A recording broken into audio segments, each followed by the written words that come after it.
Well, hello and welcome to the Pastor's Study. Last time we were together, Paul was talking about a false circumcision, a false pride, false hope. And he says, you know what? If there was anybody who had something to hang on, it would have been me. Paul says, my life was full of religious activity. He says, if I wanted to have confidence in my human efforts, in my flesh, it would be me. He says, my life is full of being obedient to the law. I was circumcised on the 8th day, just like the law required. He says, I was part of the tribe of Benjamin. He says, I am a Hebrew of Hebrews. He says, concerning the law, a Pharisee, as to zeal, a persecutor of the church. He says, if I want to look at my credentials, I've got great credentials. He says, I have all the things that a Jew should need. If that was something that would get me into heaven, I'd be in. But he says, you know what? That would be false. That would be useless. That would be hopeless.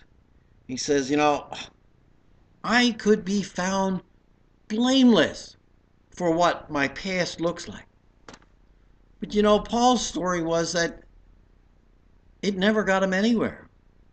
And when he met the Lord Jesus Christ on the Damascus Road, his life changed for all of eternity. Because in that moment, he realized all of his religious activities, and they were many, and he knew all the scriptures that were available. He was a student of the scriptures.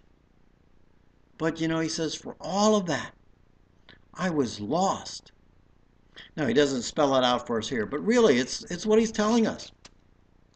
I was lost, and had I died in that condition, I would have gone to hell. And you know what? I had been there too. I grew up in a church. I was taken to church ever since I was a little boy.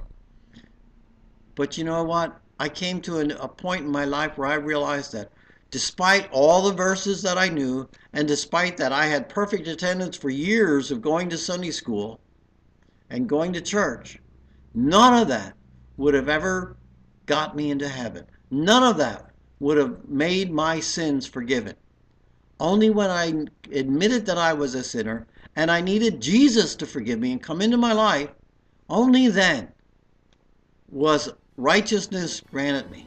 Not my righteousness, but the righteousness of Jesus Christ. Are you in that condition today? If you've got questions, drop me a note. Ask a question. I'd love to hear from you. And have you find out where your confidence really should be. Till next time in the Pastor's Study, goodbye, and may God